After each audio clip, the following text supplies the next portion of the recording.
Hey everybody, tonight's video is called Love is in the Air. In the title of tonight's video, you might know a song from back in the 70s, Love is in the Air by John Paul Young.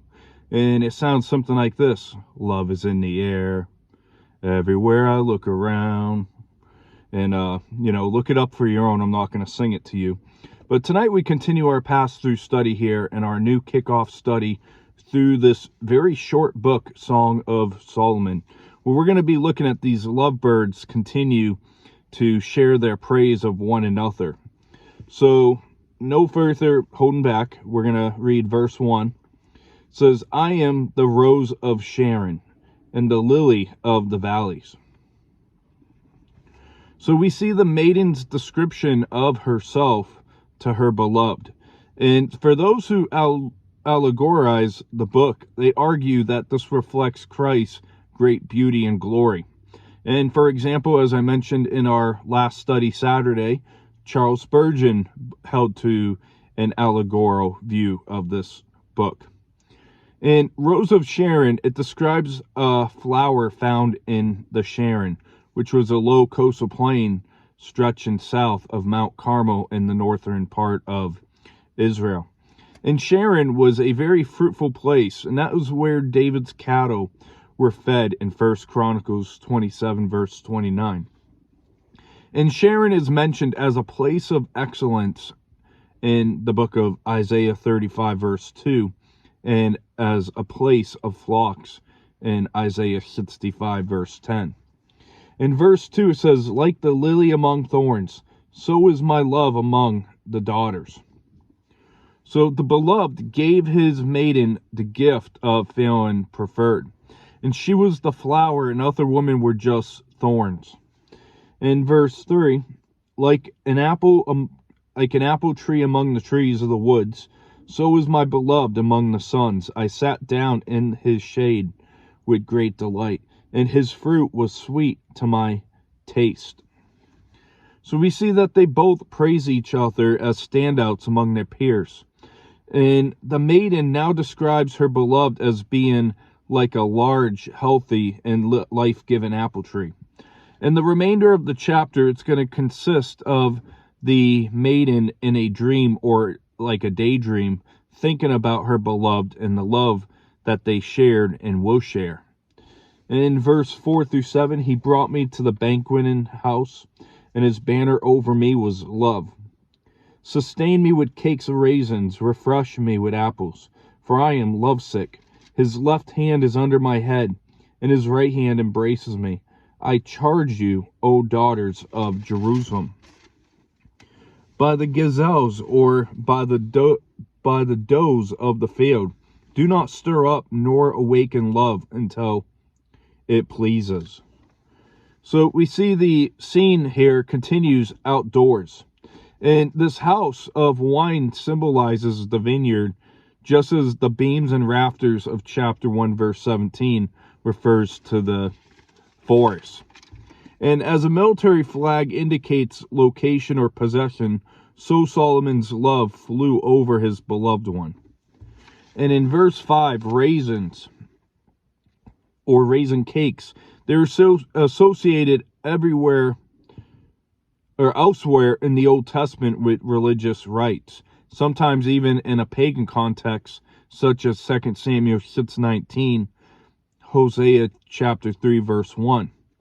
And in verse 7, I charge you, it's repeated before the wedding and also afterward, explicitly expressing her commitment to a chaste life before and during marriage. And she invites accountability to the daughters of Jerusalem. And verse 8 through 14 for the Shulamite woman says, the voice of my beloved, behold, he comes, leaping upon the mountains, skipping upon the hills. My beloved is like a gazelle or a young stag. Behold, he stands behind our wall. He is looking through the windows, gazing through the lattice. My beloved spoke and said to me, rise up, my love, my fair one, and come away. For lo, the winter is past, the rain is over and gone, the flowers appear on the earth, the time for singing has come, and the voice of the turtle dove is heard in our land. The fig tree puts forth her green figs, and the vines with the tender grapes. Give a good smell. Rise up, my love, my fair one, and come away. O my dove, in the clefts of the rock, in the secret places of the cliff, let me see your face, let me hear your voice. For your voice is sweet, and your face is lovely. So Leap in here reflects his joy and excitement to her. And the mountains and hills are symbolic for the obstacles that must be surmounted so that the lovers can be together. And gazelles, they're known for their speed and agility as they serve well as an image for the woman's excitement as she longs for her lover to come to her. And spring is a time of fertility, and therefore the images of spring in verses 10 through 13 contribute to the picture of an intimate date. And winter has passed, the rain's over, flowers appearing and vines blooming.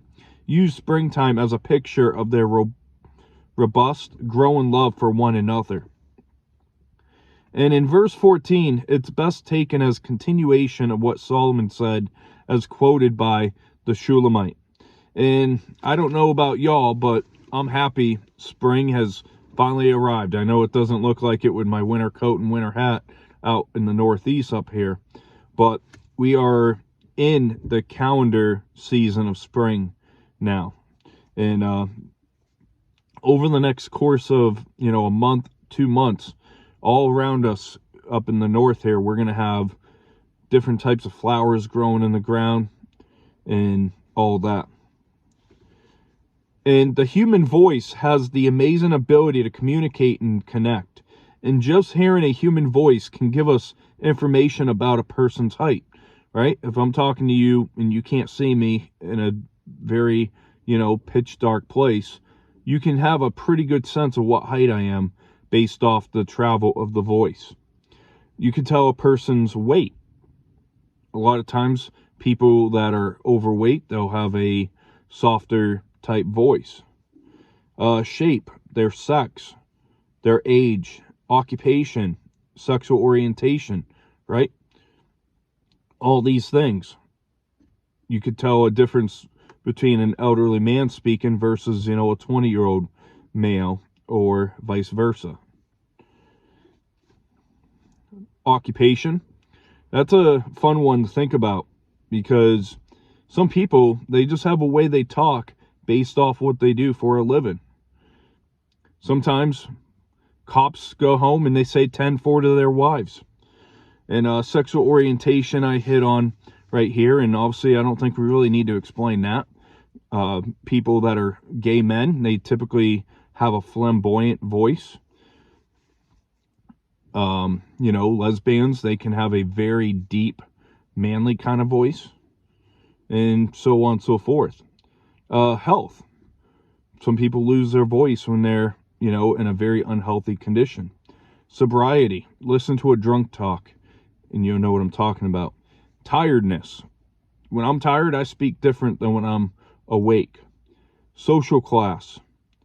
They'll have a way that they talk differently than someone else in the opposite condition of life. Race. We don't really need to go over that.